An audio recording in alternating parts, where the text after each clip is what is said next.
A veure, Anna, tu ets més de ciències o de lletres? Jo, de lletres. N'estàs segura? Al 100%. Mira, una resposta molt científica.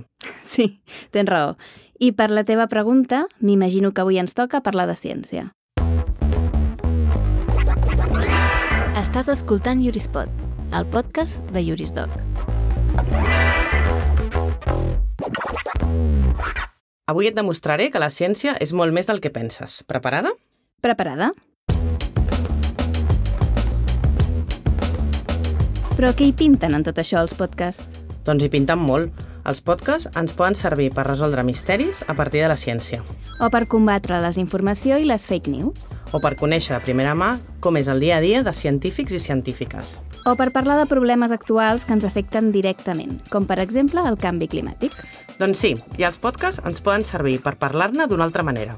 Per exemple, explicar el canvi climàtic com si fos un true crime. A veure, explica-m'ho millor, això.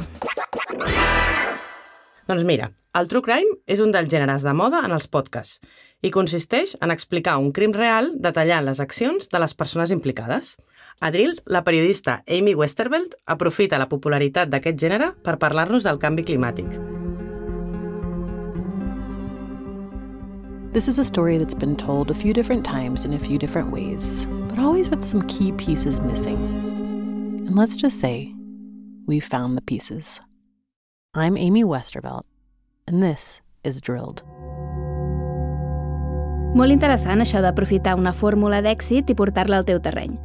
Però és un true crime sense gaire misteri, perquè tots sabem qui són aquests culpables, les grans empreses que contaminen. Exacte. I més concretament les empreses petrolieres i els impulsors de campanyes negacionistes. Però després d'escoltar aquest podcast no te'n quedarà cap dubte. I'm talking about Patient Zero in the US propaganda war. The creation of climate denial. De fet, la ciència té un paper importantíssim en la lluita contra la desinformació i els podcasts, que cada dia escolta més gent, hi poden ajudar moltíssim. Sí, escolta aquesta frase. Hi ha moltes modes, blogs i opinions fermes, però després hi ha la ciència. There's a lot of fads out in the world. A lot of strong opinions. A lot of blogs. But then, there's science. Què et sembla? M'encanta. Qui ho diu, això? Doncs és la descripció de Science Versus, un podcast on la periodista científica Wendy Zuckerman fa 12 temporades que respon preguntes amb arguments científics. Hi, I'm Wendy Zuckerman and you're listening to Science Versus from Gimlet Media. This is the show where we pit facts against truthiness. Aquesta feina no la fa ella sola, sinó que compta amb un equip de verificadors. Saps què són? Sí, són els experts i periodistes que es dediquen a comprovar si totes aquelles notícies que veiem a les xarxes són reals o són fake news, oi? Exacte. De fet, aquesta figura ha existit sempre, però amb internet és cada cop més important, i en camps com la ciència, encara més. I escolta, el podcast aquest de Science Versus, quin tipus de preguntes responen? Ui, de tot. Des de temes relacionats amb el Covid fins als efectes de les pantalles al nostre cervell, l'astrologia o si podria existir un parc juràssic real. This is the show that pits facts against fossils. Today on the show, welcome to Jurassic Park. And bring back T-Rex. Espero que la resposta a aquesta última sigui que no. La pel·lícula està bé, i la ciència cada cop m'interessa més, però no tinc gaires ganes de conèixer un tiranosaures en persona. Ho pots descobrir tu mateixa. No et faré spoilers. No, aquest capítol l'escolto segur. Ja vaig veient que això de la ciència és més variat del que em pensava. Realment hi ha temes per tots els gustos. I gairebé tantes disciplines com científics. Et recomano un podcast per descobrir-ne de noves. Es diu Ologies i el presenta la periodista científica i humorista Ali Bart. En cada capítol parla amb un expert d'una disciplina, una ology diferent. Ah, sí? A veure, posa'm en algun exemple. Paleontology, volcanology, cosmetology, horology, etymology, cerealogy. Hi trobaràs de tot, des d'experts en mosques, plantes carnívores, mal de genolls o fins i tot ferralla espacial. Déu-n'hi-do, si és que qualsevol tema és interessant si s'explica bé. Exacte. De fet, la seva filosofia és fes preguntes estúpides a persones intel·ligents i les respostes et podrien canviar la vida. I és que les persones són al centre d'aquest podcast, on cada capítol és una entrevista diferent. I've been obsessed with ologies more than a decade. I got so excited to read all of these weird ologies that I never knew existed. Like nidology is the study of birds' nests, and kalology is the study of beauty. Latrinology is the study of writing on toilet walls. És una filosofia fantàstica. Sentir parlar algú que s'apassiona pel que fa és la millor manera que se t'encomani. Totalment. Aquesta és la motivació que hi ha darrere d'un altre podcast que també et volia recomanar. Es diu The Story Collider i vol explicar com la ciència afecta les nostres vides a partir de l'storytelling. A science story, These NYU scientists, they felt right. But I was so And I just thought, well, I had figured it out. it was that golden moment. Because science was on my side. Els seus creadors estan convençuts que compartir històries personals fa que connectem millor amb el que ens expliquen. Hey guys, welcome to the Story Collider, where we bring you true stories of how science has affected people's lives. It's me. A més, el projecte aposta per buscar la diversitat i la inclusió en els espais científics. Fins i tot combinen els podcasts amb trobades en directe per seguir explicant aquestes històries. Això de buscar la diversitat és interessantíssim i molt necessari. Sovint tenim la imatge massa estereotipada de com ha de ser un científic. Has sentit parlar de l'efecte Matilda? Jo l'única Matilda que conec és la del Roald Dahl.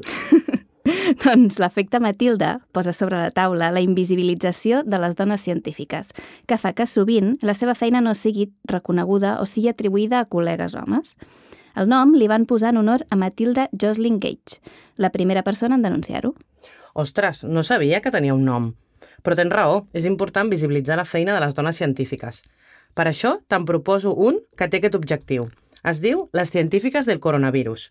I el va fer l'Agència 5 per visibilitzar la feina de les investigadores espanyoles en la lluita contra la Covid-19. ¿Habéis oído hablar de June Almeida? June Almeida fue la científica que descubrió el primer coronavirus del mundo. Pero su figura ha quedado en el olvido. A través d'un format narratiu, dedica cada capítol a un aspecte de la pandèmia, la gestió de la crisi, els tests, les vacunes, i cada un d'aquests aspectes l'explica una científica diferent. I a més, el presenta una periodista, la Núria Jar. T'hi has fixat que tots els podcasts que m'has proposat fins ara els presenten dones? Sí, tens raó. No me n'havia adonat. Mujeres expertas en virus, matemáticas, bioingeniería, nanotecnología y salud global cuentan en primera persona su esfuerzo... I què? Ara ja ets una mica més de ciències? Molt més. De fet, m'he adonat que la ciència és a tot arreu. I per això m'animo a recomanar-te jo un últim podcast. Endavant, soc tota orelles. Mira, el podcast es diu Radiolab. En cada capítol es fan una pregunta que intenten respondre a través de la investigació. Mètode científic en estat pur. Tot i que també parlen de temes relacionats amb les ciències socials. I sempre són fets que afecten a la nostra vida quotidiana. A més, té un disseny d'això xulíssim. Wait, you're listening? Okay. All right. Okay. All right.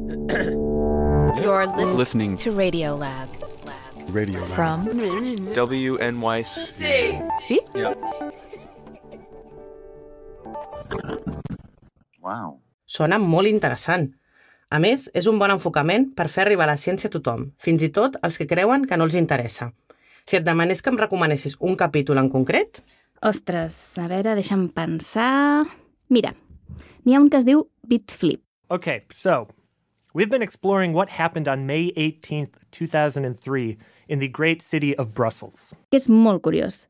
Parla de les eleccions belgues de 2003.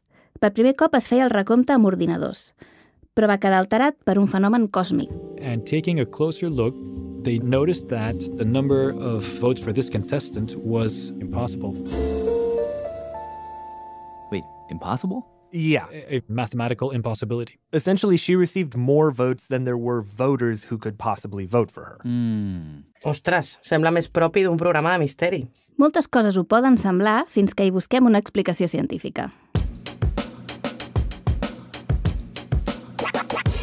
Veig que ets una mica més de ciències que quan hem començat el capítol.